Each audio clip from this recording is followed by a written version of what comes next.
नमो लोई सब साहुणम ईसु पंचन मुकारो सब पाव पणशणो मंगलाणं च सर्वेसि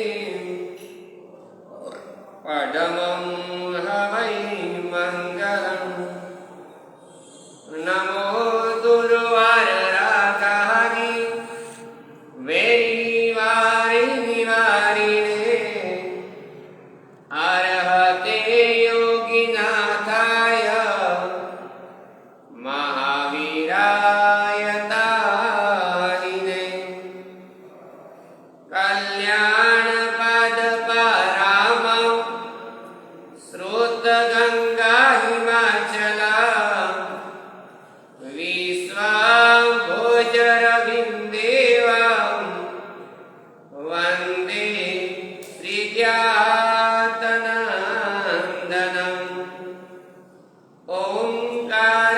ओंकारबिन्दुसंयुक्तं नित्यं ध्यायन्ते योगिनः कामदं मोक्षदं चैव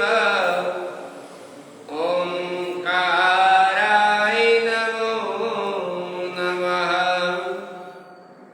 श्रीमत्पूज्यपदारविन्दयुगलं श्रीहीरसूरीश्वरं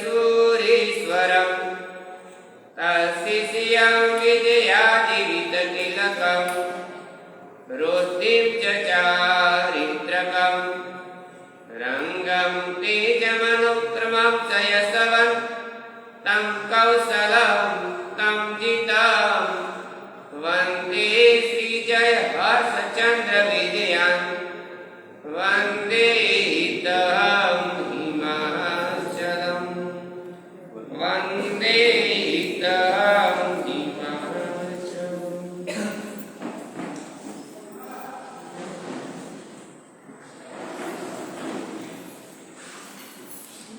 ॐ नमो अरिहन्ताणां ॐ नमो सीताणां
शूद्रोपद्रवशमनाय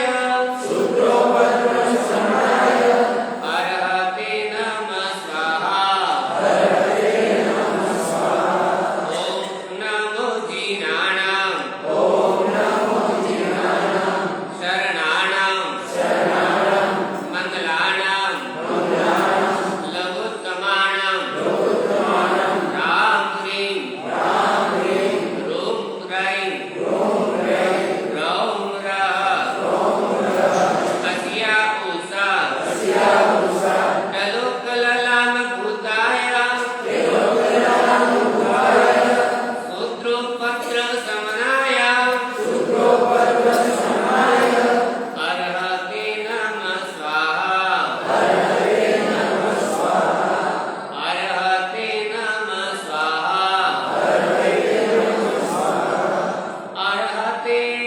नमः स्वाहा।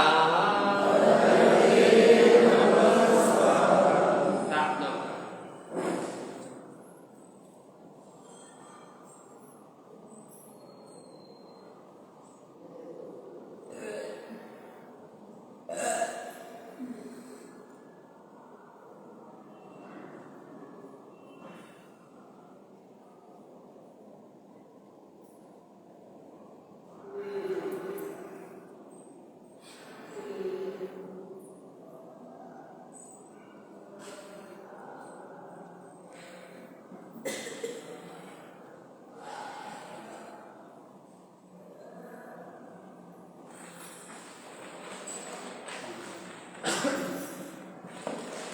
जन्म दुःखं जरा दुःखं रोगाय मरणाय अहो दुःखो संसारो जत्तपि चन्ति जन्तुनो।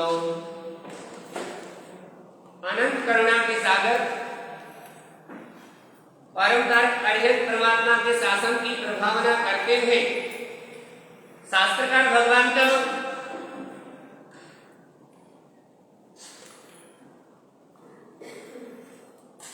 शांत सुधा रस के अंदर फरमाते हैं कि हे भव्य जीवो, इस शांत सुधा रस के माध्यम से अपने जीवन के अंदर आध्यात्मिक ज्योत जगाने की प्रक्रिया,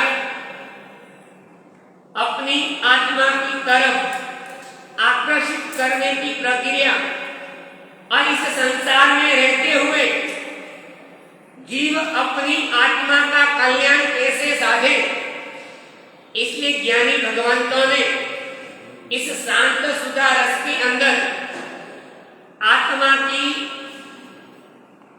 अस्तित्व, आत्मा की असली मस्ती शास्त्रकार भगवान शांत सुधा रस के अंदर फरमाते हैं कि हे जीव, ये शांत सुधा रस के अंदर दिए हुए 16 भावनाओं के अंदर इतना आरूढ़ बन, अन्यथा ये संसार के अंदर इस 84 लाख योनि के अंदर खिलाती हुई तूने एक ही कार्य किया, और वह क्या? जन्म दुखम जरा दुखम। ये संसार कैसा है?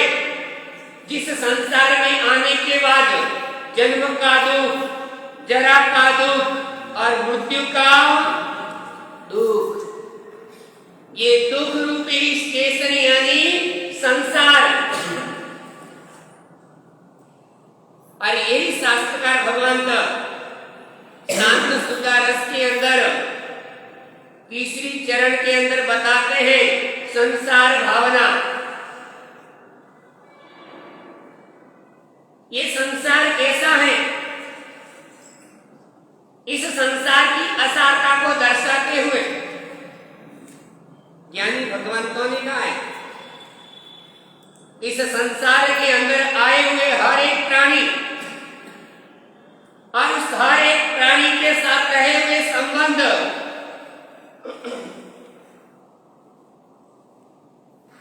शास्त्रकार भगवंतों ने कहा कैसे है? ज्ञानियों ने बताया ये जगत कैसा है। खांकीवीर जी ने अपने सजय के अंदर कहा है कि वास्तव में ये संसार कैसा है। ये जगत कैसा है, इस जगत में संबंध कैसे हैं, इस जगत के अंदर आए हुए संबंधी कैसे हैं, और इस जगत के अंदर जो संपत्ति है, जो सत्ताएं हैं, जो स्वजन है, जो सामग्री है, वह कैसी है, स्वार्थजन्य। इसलिए तो इस जगत को कहा कि इस जगत में जितने भी संबंध हैं सारे के सारे स्वार्थ के हैं। जगत है स्वार्थ का साथी, समझ ले कौन है अपना। ये शास्त्रकार भगवंत शांत सुधा रस के अंदर फरमाते कि हे जीव, ये संसार स्वार्थ से भरा हुआ है,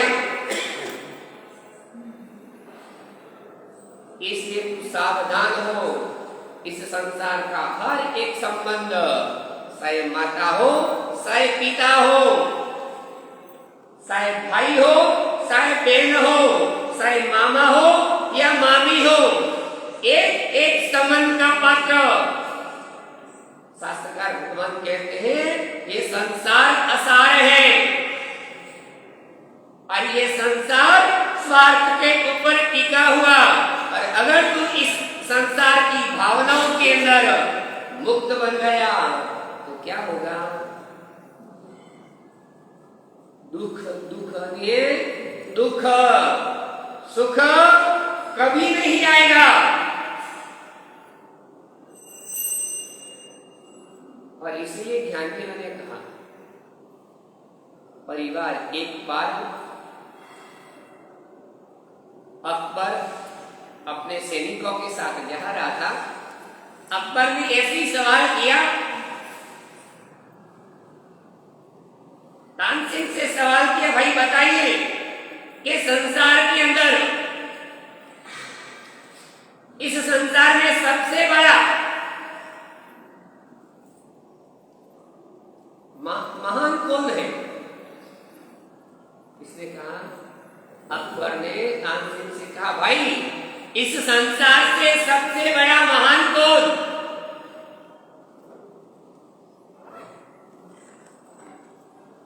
कौन है?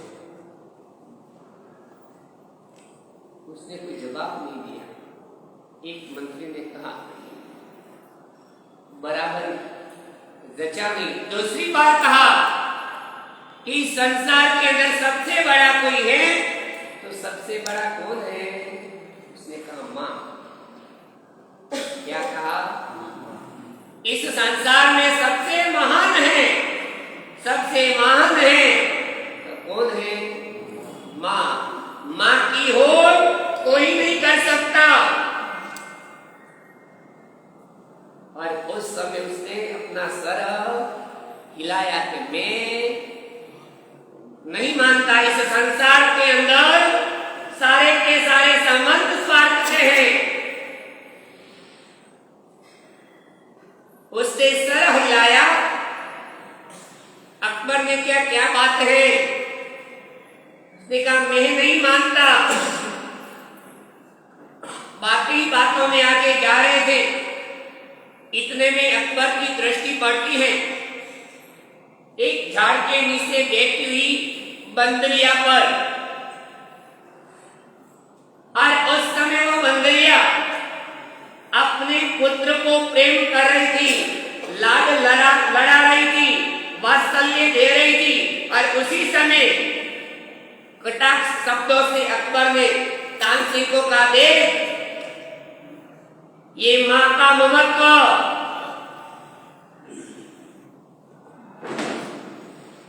कैसा प्रेम दे रही है, ये तो जानवर है, तो भी अपने पुत्र को कितना प्रेम दे रही है, कितना वात्सल्य, निस्वार्थ भाव से। उसने कहा ठीक है। बात ही बातों के अंदर उसने अपनी नजर सिपाही की तरफ किया और उसी समय दृष्टि हुई कि उसी झाड़ के जस्ट पास में ही एक खड्डा था और वह बच्चा खेलता खेलता तुरंत उस गड्ढे में। अब क्या करे बंदरिया? वो तुरंत इधर उधर भागने लगी। कोई सहारा नहीं हुआ अपने पुत्र को बचाने के लिए, गड्ढे से निकालने के लिए पुरुषार्थ करने लगी, तो वो अपने आप भी गड्ढे में। अकबर ने कहा, देख, अपने प्राणों की परवाह किए बिना ही ये माँ अपने बच्चे को लेने के लिए गड्ढे में कूद गई। तुरंत उसने इशारा किया अपने सिपाही से कि भाई काम कीजिए, इस गड्ढे को पानी से। किसने कहा? तानसेन ने कहा, मुझे अकबर का दिमाग ठिकाने लाना होगा।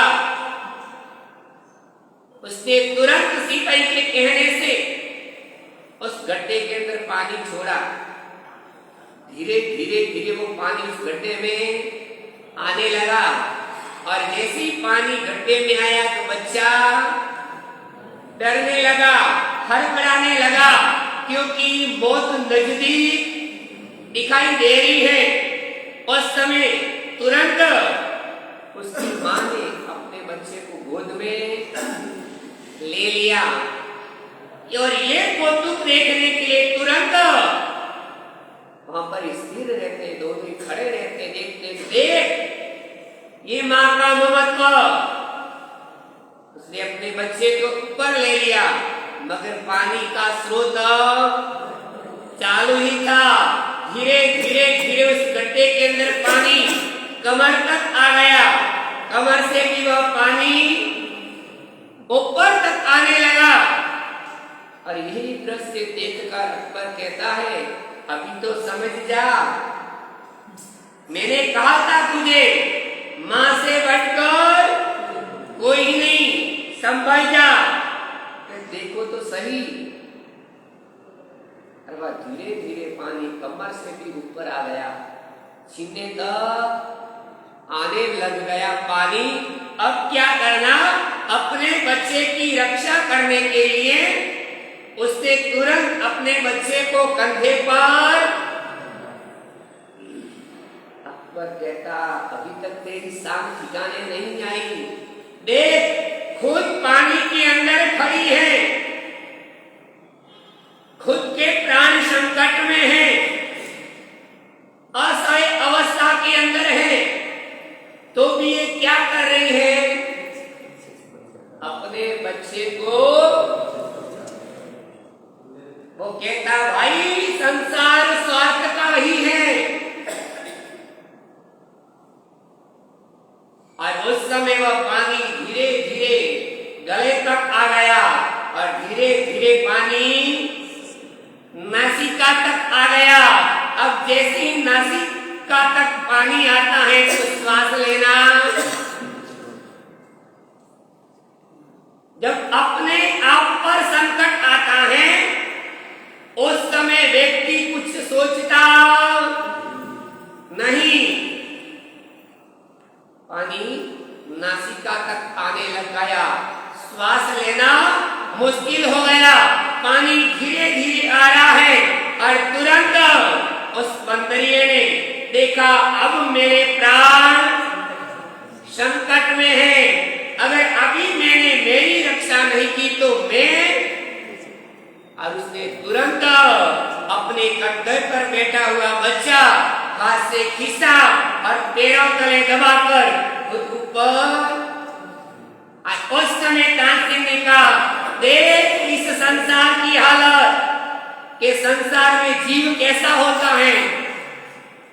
अपने स्वार्थ को साधने के लिए उसने अपनी औलाद की देख लिया, उसका ममत्व देखा, उसका वात्सल्य, ये सारा का सारा स्वार्थजन्य है। जहां तक जीव को खुद पर संकट नहीं आता वहां तक ठीक है, और जब संकट खुद पर आता है तो कोई संबंध, ये संसार है। और ज्ञानी भगवान कहते हैं ये संसार एक सपना है, यहाँ कोई नहीं अपना है, यहाँ पर भक्त आत्मा अपना खुद का स्वार्थजन्य पुरुषार्थ करता है। और यही विनय विजय जी महाराजा इस शांत सुंदर ग्रंथ के अंदर फरमाते कि भाई ये संसार स्वार्थजन्य है, इस संसार में संबंध स्वार्थजन्य है, इसे तू आत्मा के लिए कल्याण के लिए रास्ता ढूंढ। इस संसार के अंदर आत्म उन्नति के लिए ज्ञानी भगवंतों का 84 लाख जिंदगी घुमाकर ये आत्मा कहां तक आई? मनुष्य को प्राप्त किया। इतना जबरदस्त ये मनुष्य भाव कैसे मिला? ये मनुष्य भाव कैसे मिला?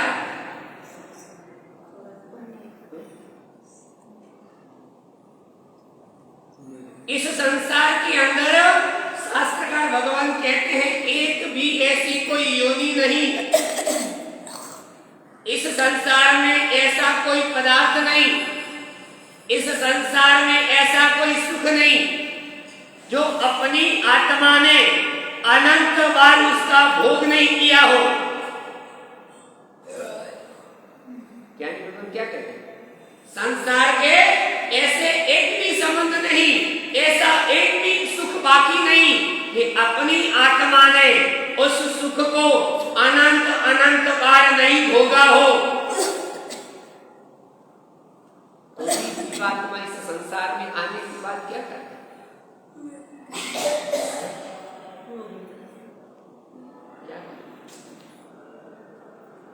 अपनी स्वार्थजन्य वस्तुओं को पूर्ण करने के लिए आत्मा को हिवी करता है, हरि करता है। जो अपना नहीं उस पर अपना हक थोपता है, जो अपना है नहीं उसे अपना मानता है, जो अपना है उसे भूल जाता है। और यही मनुष्य भाव किस लिए मिला? मनुष्य भाव किस लिए मिला? किस हेतु किस कारण मिला? क्या करने के लिए मिला? मनुष्य भाव ये इसलिए मिला है कि अंधेरे में से उजाले की तरफ जाए। मनुष्य भाव इसलिए मिला है अज्ञानता में से ज्ञान की तरफ आए। ये मनुष्य भाव इसलिए मिला है आसक्त भाव छोड़कर अनासक्त भाव की तरफ जाए। ये मनुष्य भाव सुख समृद्धि के लिए नहीं मिला, ये मनुष्य भाव भोग के लिए नहीं मिला, ये मनुष्य भाव भोग को छोड़कर त्याग की तरफ जाने के लिए मिला है।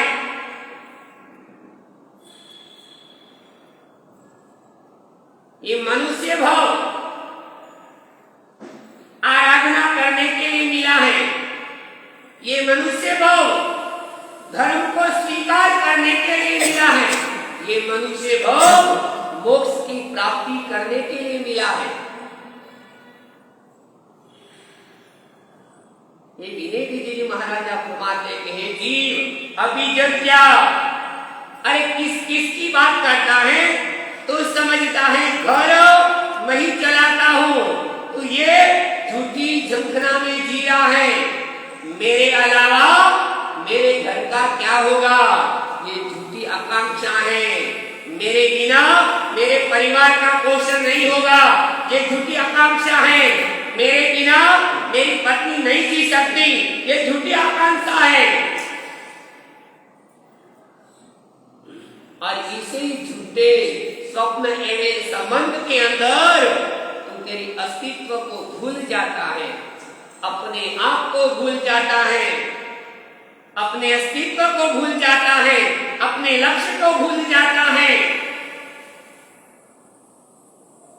और परिणाम क्या आता है? हताश, निराश, एक दिन मृत्यु की चरण में चला जाता है।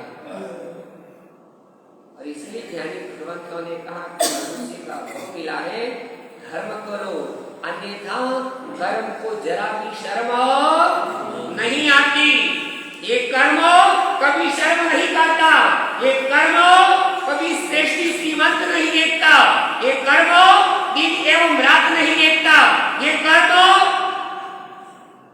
सुखी है या दुखी है ये नहीं देखता, क्योंकि कर्म बेशर्म है। कर्म को जरा भी शर्म नहीं आती, वो जीव को छोड़ता नहीं। अरे ज्ञानी भगवान तो कहते हैं जीव मात्र से छोड़ो, ये कर्म अरिहंत को भी नहीं छोड़ता, उसे वहां भी शर्म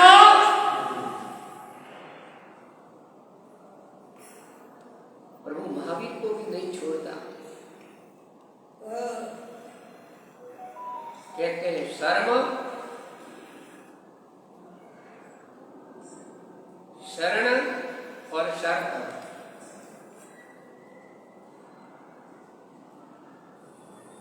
प्रभु महावीर स्वामी को गौतम स्वामी ने हरे शंभव शरण के अंदर पूछा कि हे प्रभु, इतनी सारी औरतें यहां पर बैठी हैं, मगर एक भी औरत के स्तन में से दूध नहीं झर रहा है, और ये एक औरत है जिसके स्तन में से दूध झर रहा है, ये रहस्य क्या?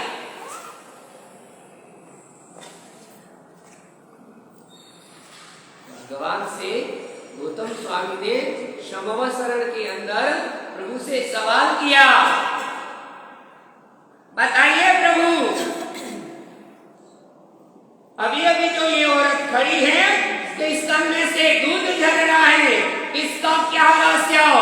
इतने क्रोध देवी देवता है, 12 प्रसदा बैठी हुई है, और उसी समय भगवान कहते आई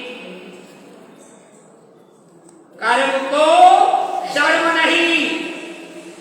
अरे मैंने कुल का मत किया,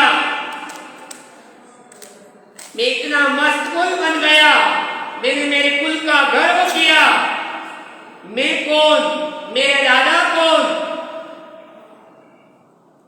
और उसी कारण, उस मत के कारण इस कर्म सत्ता ने ऐसी करवट बदली, जिसके स्तन में से दूध आ रहा है ना, वो मेरी मां है।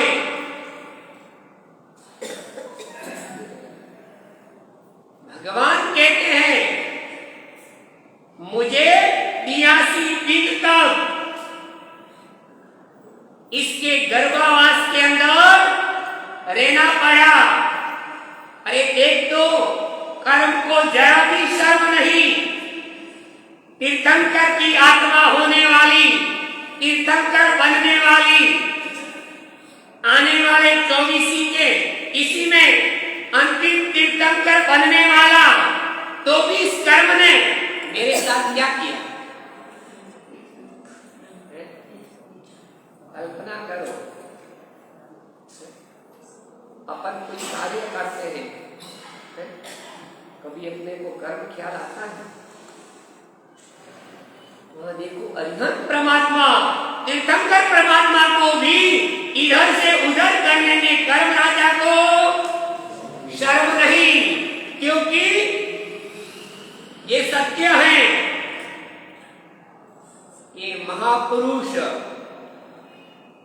तीर्थंकर आत्मा कभी नीच कुल के अंदर नहीं आती, और उसी समय और 82 दिन तक मुझे इसकी कोख में रहना पड़ा, और 82 दिन के बाद हिरण्यकंबी देव ने मुझे वहां से उठाकर त्रिशला क्षत्राणी की कोख के अंदर, मैं होने वाला कौन, मैं होने वाला तीर्थंकर, वो जानता है, मगर कर्म ने जरा भी शर्म नहीं। इसलिए ज्ञानी भगवंतों ने कहा ये कर्म से शर्म है, और ये कर्म किसी की भी शर्त नहीं मानता। उस कर्म के आगे कोई भी महंत, कोई भी चक्रवर्ती, भले दातो तीले तिल का दबाकर, दोनों घुटने टेक कर अगर उससे प्रार्थना करे कि भाई मुझे एक दिन के लिए छोड़ दे, तो भी अरे उससे बचने के लिए शायद वो वज्र के महल के अंदर भी चला जाए तो भी उसे छोड़ता नहीं। वो शर्त जब मेरा अंतिम समय था और उस समय मेरे कुंडली के अंदर भस्मा ग्रह बैठा हुआ, संतान ग्रह के अंदर, और उस समय देवों का देव इंद्र उसने कहा प्रभु आपकी जन्म कुंडली के अंदर संतान ग्रह के अंदर भस्म ग्रह बैठ रहा है, इसलिए प्रभु आपकी भावी संतान को बहुत तकलीफ होगी, इसलिए हे परमात्मा एक क्षण के लिए आप आयुष्य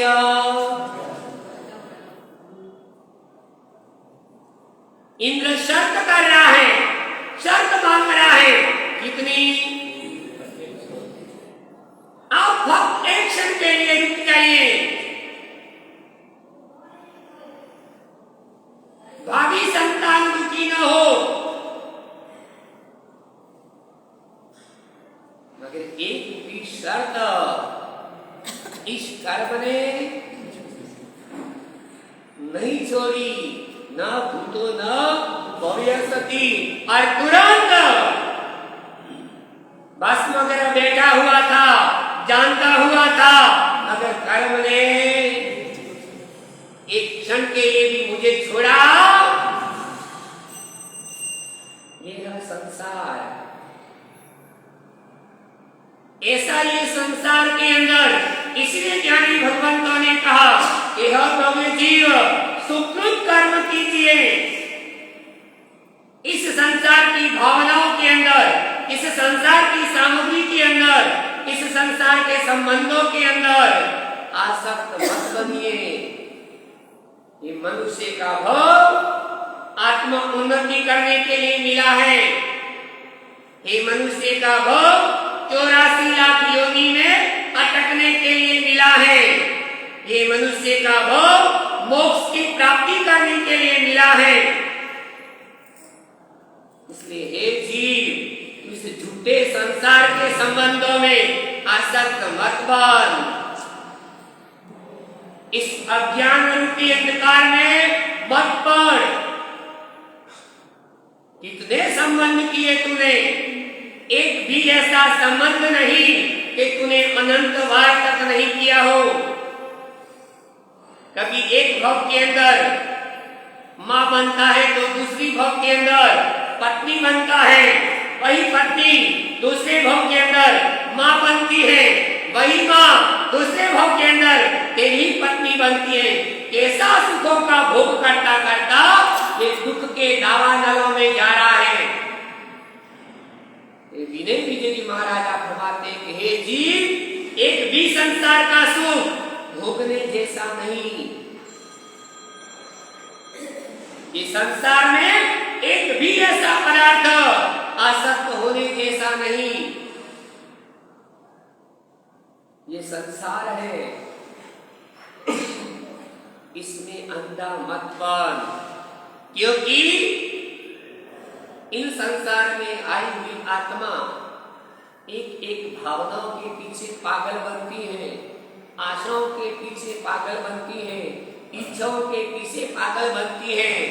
और शास्त्रकार भगवान कहते हैं इच्छा आकाश धामिनी, इच्छाओं का कभी अंत नहीं होता, इच्छाओं की कभी तृप्ति नहीं होती और इच्छाएं कभी तृप्त नहीं होती।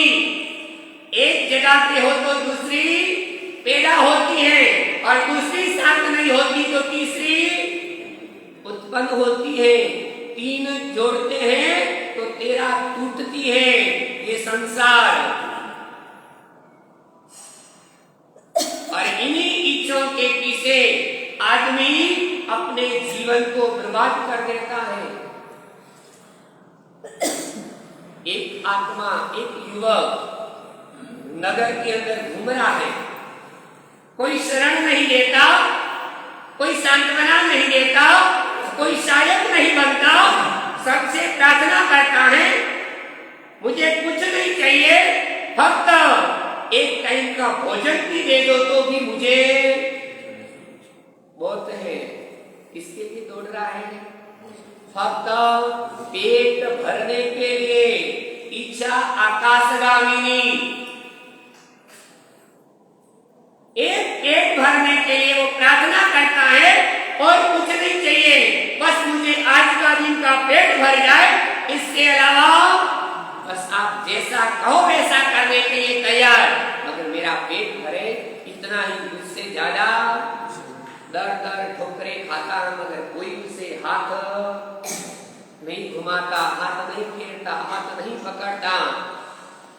समय चला जा रहा है, दोपहर का समय हो गया।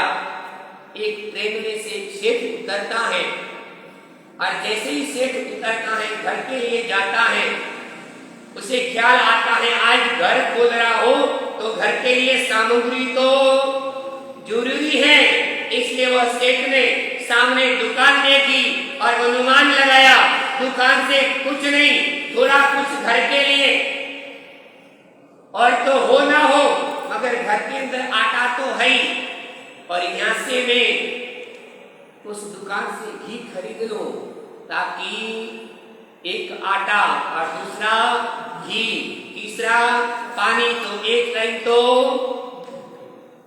हो जाएगा। तुरंत सेठ दुकान पर गया और दुकान पर जाकर सेठ ने कहा भाई मुझे घी की जरूरत है, थोड़ा लीटर 1.5 लीटर घी दीजिए। उसने कहा भाई सेठ जी किसमें दो, अब पात्र के बिना घी तो मिलेगा नहीं। उस सेठ ने कहा भाई मैं तो अभी अभी उतरा हूं, मेरे पास लेने के लिए कुछ भी नहीं है, इसलिए ऐसा कर किसी पात्र में डाल दे, उसमें दे दे, तेरा बर्तन मैं तुझे वापस दे दूंगा। इतने में सेठ की नजर एक घड़े पर पड़ती है, सेठ ने घड़ा लिया, घड़े में घी भरा और तुरंत सेठ से कहा भाई सेठ जी इसमें भरा है, आप लेकर जाइए और घर पे जाकर खाली करके वापस।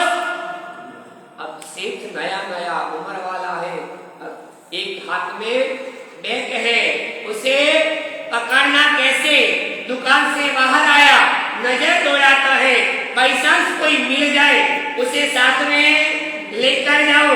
इतने में वही लड़का वहां दौड़ता फिरता धक्के खाता नजर आता है। सेठ ने तुरंत बुलाया भाई इधर आ। वो पास में आया, बोलिए सेठ जी क्या करना है? तुरंत बैग हाथ में लिया, चलो आपके साथ आता हूं। सेठ ने कहा भाई क्या लेगा? उसने कहा कुछ नहीं चाहिए, फक्त भोजन चाहिए, इसके लिए इसके अलावा कुछ नहीं चाहिए, आप बस मुझे भोजन दे दीजिएगा। सेठ ने कहा सुन, पहले नक्की कर देता हूं, फिर आनाकानी जाते हो ना, रेलवे फाटक पर जाओ, गाड़ी से नीचे उतरो, टैक्सी करनी हो तो पहले हिसाब, इतना किलोमीटर है, इतना टाइम लगेगा, इतना ही दूंगा, फिर नाचा कूदा करना। सेठ ने कहा देख मैं तुझे एक आना दूंगा, अगर मुझे घर का ये मेरा सामान छोड़ने आया तो। वो किसके लिए कर रहा था? पेट के लिए कर रहा था। उसने कहा कोई बात नहीं सेठ, जैसे आप कहो। और तुरंत सेठ ने कहा चल ये बैग है और ये घड़ा है, सावधानी से लेना, घर तक जाना है। उसने कहा आप चिंता न करिए सेठ। उसने तुरंत घड़ा लिया, हाथ में बैग लिया, आगे आगे सेठ चलता है और पीछे पीछे जो व्यक्ति दर दर की ठोकरें खा रहा था, कोई काम नहीं दे रहा था, इतने दिनों से भूखा था, फक्त एक आशा थी मेरा कोई पेट। और सेठ ने कहा अगर घर तक आता तो एक आना। वो चलते चलते वो लड़का विचार करता है, सेठ मुझे क्या दे रहा है? एक आना दे रहा है। मैं एक आने से कुछ पिपरमेंट खरीद लूंगा और स्कूलों के आगे खड़ा रहूंगा। जब बच्चे की छुट्टी होगी, बच्चे आएंगे, मैं उस एक आने से खरीदी हुई पिपरमेंट में 1 रुपए तक। अभी तक तो सेठ ने क्या कहा था? 1 आना। अभी आया नहीं उसके पास।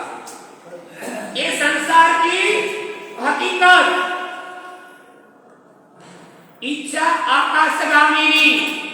उन इच्छाओं ने तुरंत उसके दिमाग के अंदर लाया और तुरंत वो चल रहा है। चलते चलते उसने कहा पिपरमेंट बेचूंगा, 1 रुपये लूंगा। और धीरे धीरे आगे चलता है और 1 रुपये लेने के बाद मैं मेरे घर के अंदर एक बकरी क्या करूंगा? एक बकरी खरीद लूंगा, क्योंकि बकरी दूध देगी और उस दूध को मैं बेच दूंगा। तो उस दूध से मैं बेच करके 1 रुपए से 5 रुपए। कल्पना करो, अभी तक पास में नहीं आया। इच्छाएं कहाँ रुकती हैं और इच्छाएं आत्मा को कहाँ लेकर जाती है? और तुरंत वो कहता है मैं 5 रुपए खरीदूंगा और 5 रुपए खरीदने के बाद बकरी दूध कम देती है, मगर 5 रुपए से मैं एक गाय खरीद लूंगा और उस गाय के दूध में डेयरी पर, क्योंकि बकरी तो दूध कम देती है, उससे ज्यादा गाय देती है। मैं गाय खरीदूंगा, गाय दूध देगी, मैं दूध बेचूंगा और धीरे धीरे उस 5 रुपए से भी मैं ज्यादा 50 रुपए। इच्छाएं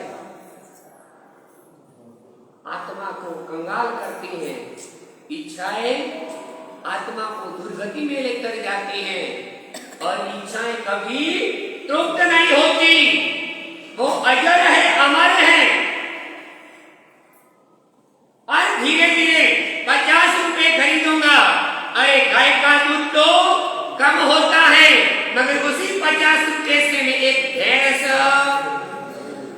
क्योंकि भैंस दूध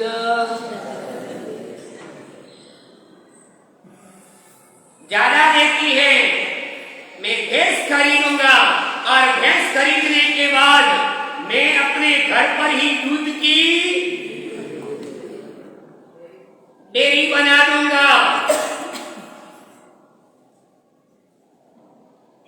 और उसी डेयरी से मैं अच्छा खासा रुपए कमा लूंगा।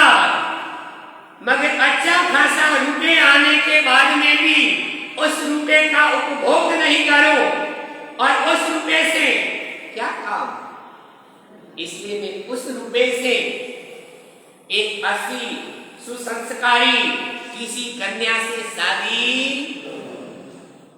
कर लूंगा और शादी करके मैं अपना घर बचा लूंगा और धीरे धीरे धीरे मैं उसी डेयरी से एक श्रीमंत बन जाऊंगा।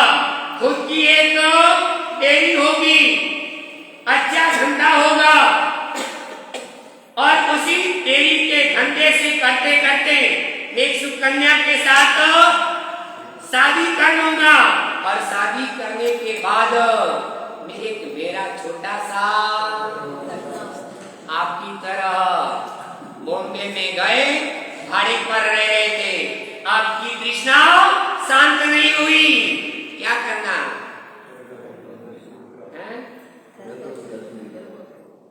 भाड़े पर रह रहे थे, शांति नहीं थी। खुद का एक कमरा लिया, कमरा मिल गया तो भी शांति, क्योंकि जिस कमरे में फर्नीचर ऑफिसर न हो तो कमरा किस काम का? आपकी इच्छा कारी भाड़े में से रहने के लिए भी खुद का हो गया तो भी आपकी इच्छा है। कैसे इच्छाओं के पीछे कंगाल बने हुए इस मनुष्य भाव से हाथ धोते हैं। वह लड़का कहता है मेरा एक छोटा सा परिवार होगा और उसी परिवार के अंदर मेरा हरा भरा घर होगा, मेरे बच्चे होंगे, मेरी बेटी होगी, मेरा खुशहाल एक परिवार होगा और पूरे परिवार पर एकाएक मेरा जुदवा होगा। पूरा परिवार जैसे मैं कहूंगा वैसा ही करेगा। अभी तक तो जेब में रुपए नहीं आया, आगे आगे सेठ जा रहा है और पीछे पीछे वो जा रहा है। शरीर भरी नहीं है, हाथ कामों में लगे हुए हैं, मगर दिमाग कहाँ लगा हुआ? हाथ काम कर रहे हैं, हाथ भी भरी नहीं है, शरीर भी चल रहा है और शरीर से ज्यादा भी उसका दिमाग चल रहा है। कल्पना करता है मेरा एक बहुत हरा भरा परिवार होगा, खुश ही खुश मन के अंदर मुस्कुराता हुआ सेठ के कदम से कदम चल रहा है। मेरा हरा भरा परिवार होगा, सबके ऊपर मैं हुकूमत चलाऊंगा और जो मेरी हुकूमत नहीं मानेगा उसे जोर से एक बस लापता किया, हाथ छूटा और तुरंत घड़ा ऊपर से धड़ाम। सेठ ने पीछे देखा, भाई तेरा सत्यानाश हो जाए, मेरा सारा घी धुला दिया। और कहता सेठ तेरा तो घर ही धुला, मेरी तो पूरी जिंदगी ही। इच्छाओं का अंत नहीं, खाने के लिए टुकड़ा नहीं था, कहां से कहा उस व्यक्ति को उन इच्छाओं ने दर दर ठोकरे खाने पर मजबूर कर दिया। इसलिए विनय विजय जी महाराजा कहते भाई ये संसार असार है, इस संसार के संबंध नाशवंत हैं। इसलिए हे जीव तू अपनी आत्मा के लिए कल्याण कर, आत्मा मनुष्य भव मिला है, इन इच्छा रूपी वेग को लगाम ले। अश्व इच्छा रूपी अश्व इसके हाथ में लगाम रख, वरना यही इच्छा तुझे वापस दुर्गति के दरवाजे पर धकेल देगी। और उस समय इस कर्म को जरा भी शर्म नहीं। बस इस कर्म से बचने के लिए, इस कर्म राजा से जीतने के लिए शास्त्रकार भगवंतों ने धर्म की आराधना बताई कि कर्म धर्म के आगे घुटने टेकता है। बस हे जीवात्मा ऐसे धर्म की शरण स्वीकार कर और संसार की शरण त्याग कर। धर्म की शरण में जाने से तू आजाद, अजय और अमर बनेगा। बस ऐसे ही आप इस धर्म को स्वीकार करके अजरामर पद को प्राप्त करो, यही हमारी इच्छा।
उस समय सरोवर के तट पर पहुंच गए और उसके जंगल से जाते हुए दोनों भाई का धन लुट जाता है और उसी समय वहां पर गया हुआ मंत्री अपने नगर के अंदर घुसता है और तुरंत सीधे अपने घर के अंदर जाता है।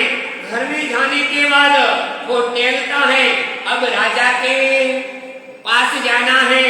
राजा के पास जाना कैसे? राजा ने क्या कहा था? दोनों ही कुंवरों का सर घर से अलग कर मेरे समक्ष लाया जाए। उस समय वह मंत्री विचार करता है, क्या करूं? अगर अभी ऐसे खाली हाथ गया, राजा के पास गया, तो राजा मुझे दंडित करेंगे। अरे मुझे तो करे ही करे, मगर वह राजा मेरे परिवार को भी कारागार के अंदर डाल देंगे। अरे मैंने उस राजकुमारों की जान तो बचा दी, बहुत बड़ा कार्य किया, धर्म का कार्य किया, मगर खुद अब क्या करूंगा? अपने परिवार को कैसे बचाऊं? इसी विचारों के अंदर वो टहल रहा है, घर के अंदर टहल रहा है और एकाएक उसके दिमाग में आता है, तुरंत महल से निकलता है, घोड़े पर सवार होता है और नगर के बाहर तरफ जाता है। एक मित्र कारीगर था, उस मित्र के पास जाता है और मित्र से सवेरे होते ही मॉर्निंग में तुरंत मित्र के घर का दरवाजा खटखटाता है। वो कारीगर दरवाजा खोलता है। इतनी प्रभात में उस मंत्री को देखकर वो घबरा जाता है। मंत्रीश्वर कहते हैं घबराने की बात नहीं, अंदर जाकर सारी की सारी आपबीती सुनाता है। मेल के अंदर क्या क्या घटना घटी है और किस पोजीशन के अंदर आकर ये मंत्री अब तेरे घर आया है। इसलिए हे मित्र, अब तू मेरा साथी बन, मुझे कुछ ऐसा कार्य कर कि मैं भी बच जाऊं, मेरा परिवार भी बच जाए। उस मंत्री ने राजा की करतूतें सुनाई, महारानी की लालचाएं सुनाई, उसमें लालसा के अंदर मुक्त बना, उस राजा की कठोरता सुनाई और उसके बाद रहे हुए धर्म में अडिग रहे उस धर्मवीरों की गाथा गाई। और उसी समय वो मंत्री धिक्कारता हुआ महाराजा एवं महारानी को और बार बार वंदन करता हुआ उन कुमारों को नतमस्तक होता है। एक धन्य है ऐसे वीर पुत्र, हे मंत्रीश्वर आप संदेह न करिए। मंत्री कहता है मित्र एक काम कर, तू कारीगर है, तेरे हाथों में कला है, तू जादूगर है, इसलिए एक कार्य कर, उस राजा को मैं, उस मंत्रियों ने, राजा ने मुझे कहा है उस राजकुमार का मस्तक ला कर देना, मैं तुझे 1000 स्वर्ण मोहरे देता हूँ, बस तुझे एक आज नहीं कारीगरी करना है, राजकुमारों के केस बनाना है, राजकुमारा मुख आकृति बनानी है और ऐसी बना, अरु बरु ही बना। वास्तव में ये मंत्री उस राजकुमार को मस्तक ही लेकर आया है। तो मित्र कहता, कारीगर कहता, आप शंका न कीजिए, आज मैं वैसे ही कारीगरी करूंगा। और तुरंत वो कारीगर दोनों ही राजकुमार का केस बनाता है, सेम टू सेम बनाता है और ऐसी प्रॉपर्टी बनाता है कि अभी अभी ये मंत्री घर से सर अलग करके लेकर आया हो, वैसे ही रंग बिरंगों रक्तवर्णी रंगों से उस मुख आकृति में से झड़ता हुआ रक्त नजर आए, ऐसी आकृति के अंदर।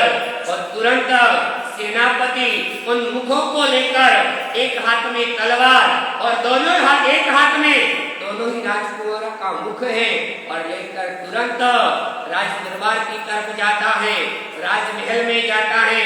राजा जिस कक्ष में था उसी कक्ष में जाता है और उसी समय वह राजा उस मंत्री के हाथ में रक्त से लकबत बने हुए हाथों को देखकर वह राजा कहता है कि हे मंत्री, इन दुष्टों का चेहरा मैं देखना नहीं चाहता, इन दुष्टों के चेहरे को महारानी के कक्ष में महारानी को सौंप दीजिए।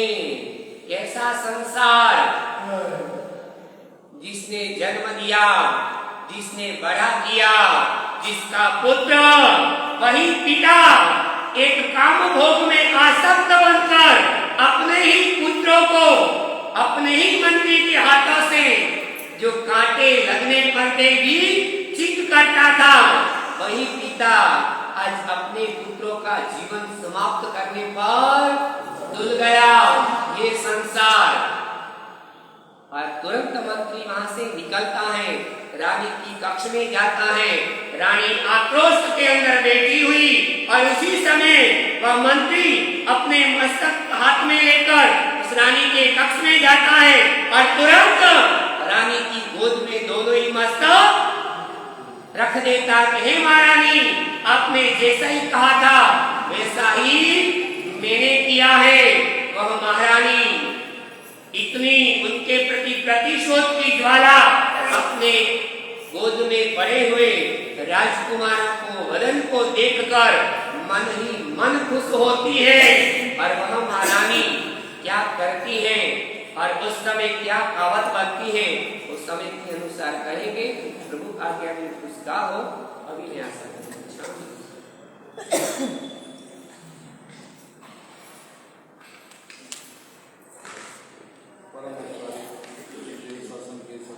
आचार्य देव श्री हिमाचल श्री जी माता साहब के चरणों में कोटि कोटि वंदन। आचार्य देव श्री लक्ष्मी श्री जी माता साहब के चरणों में कोटि कोटि वंदन। कन्यास प्रवर श्री रत्नागिरी जी माता साहब के चरणों में कोटि कोटि वंदन।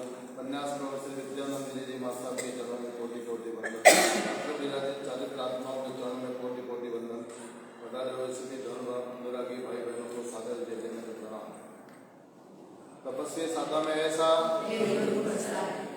काले सुबह 8:30 बजे व्यासना करवाने तो प्रसिद्ध उदाहरण ऐसा सकल संघ की प्रभावनाएं लेन बराबर बाहर से पधारे हुए समाज से अनुरोध है कि स्वामी भक्ति का लाभ देके बढ़ाए।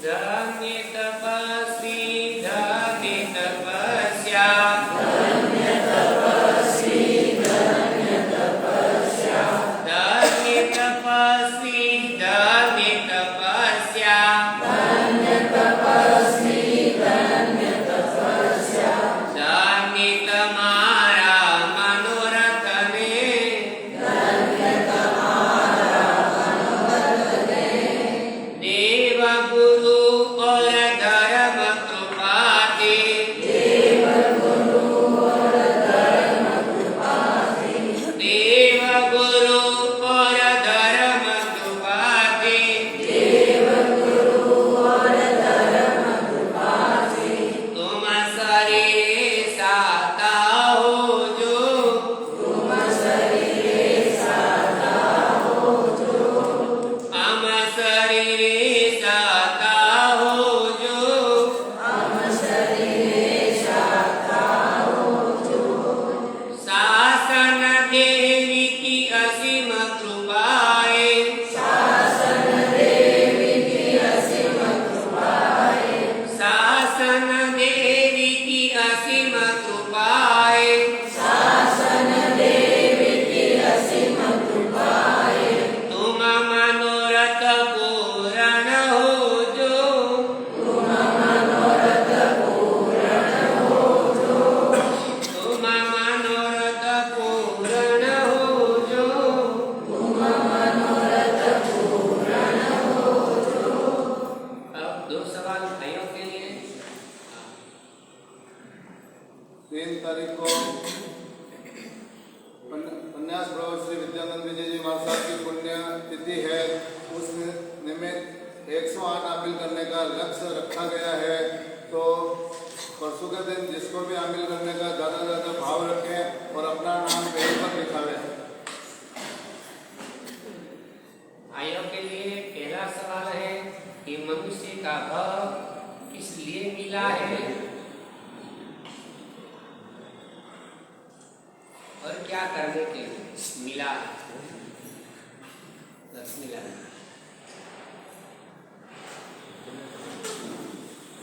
हजार भूगर्भ शासित के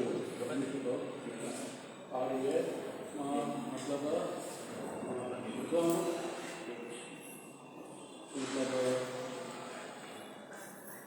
कर्म निंदा के लिए आगे बढ़ेगी। मैंने बोला था किस लिए मिला है, आपने बोला होगा, बड़ा और बोल अंदर से प्रकाश हुआ और ज्ञान से आपको नहीं पूछा ज्ञान से ये मनुष्य भाव किस लिए मिला और किस तरफ जाने के लिए, तो ज्ञानी भगवंतों ने कहा ये मनुष्य भाव अंधेरे में से प्रकाश की तरफ, अज्ञान में से ज्ञान की तरफ और भोग में से त्याग की तरफ जाने के लिए मिला है। अब बहनों के लिए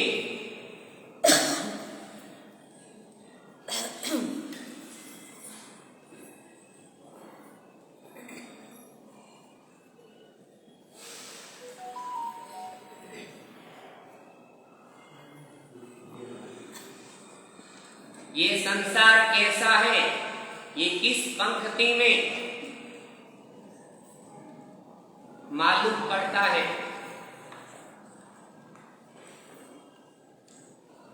ये संसार कैसा है, ये किस पंक्ति में मालूम पड़ता है। पता है नहीं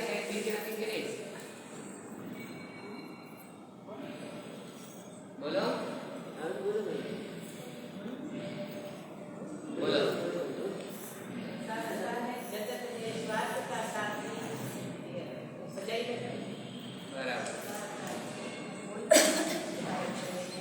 संसार आसार है और ये खाकी विजय महाराज सजय के अंदर घुमाते जगत है, स्वार्थ का साथी समझ ले कौन है अपना। अब भाइयों के लिए दूसरा सवाल, लास्ट सवाल,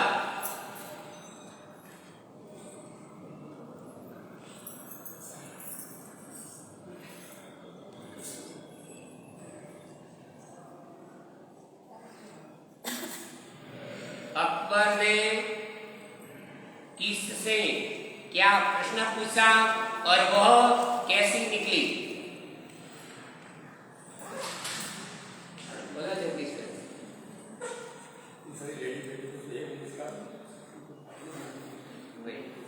अकबर ने बोला अकबर ने मंत्री से माँ की ममत्व की बात, नाम बोला था मैं, मंत्री तो राजा हमेशा मंत्री से किससे पूछा था।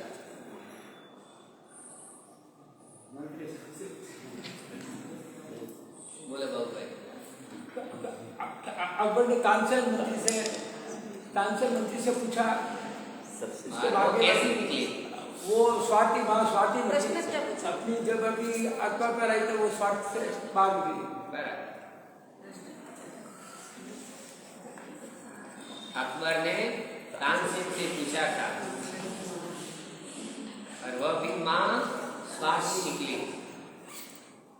अब बहनों के लिए सवाल,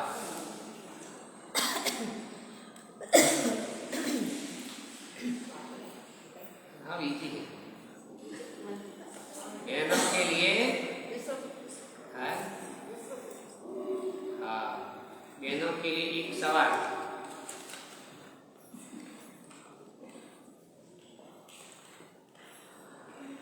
जंगल में जन्मा, मां के ननियाल में बड़ा हुआ और मोक्ष में गया।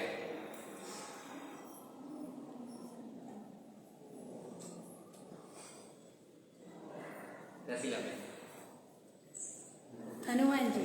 जी, हनुमान जंगल के अंदर जन्मा और अंजना के ननिहाल में बड़ा हुआ और मोक्ष को प्राप्त हुआ। बचकान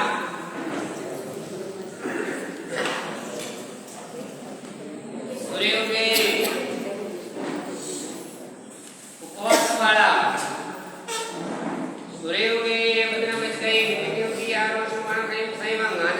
मानव कोटि सात कोटि सूर्य के पर कोटि कणस लेविनवा अलेविनवा अच्छेनवा बहुदेवनवा सचेतनवा सिद्धेनवा ओसी रहे आमी एकाशनो कोटि सात कोटि ओके सूर्य नो काशी कोटि सात कोटि मत्ती जमते कुंडी आरोष्ट बन गए सेवा आनंद ससार भजन किशन आमिल मुंगीरे तो ससार लेवा लेवती के संत दुख दे देणम पड़ोस माड़ी आमिल एकाशनो यासो दी कुंडी आरोष्ट गए सेवा आनंद ससार शागाई वो मानस लेवेनवा अलेवेनवा अच्छेनवा बहुदेवनवा सचेतनवा सिद्धेनवा ओसी रहे गुरुवंदन शांति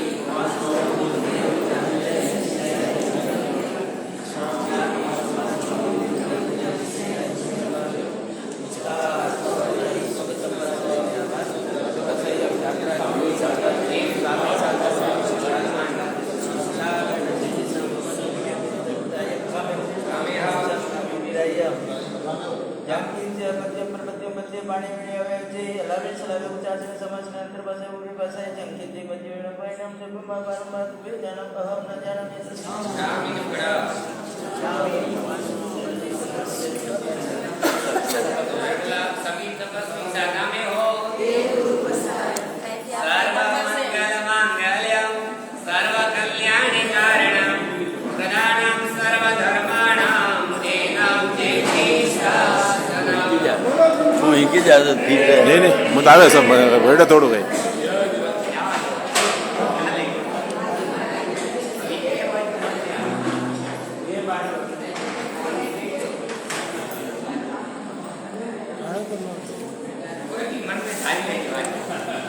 બંધ કર્યો એ બાબુ મારો બંધ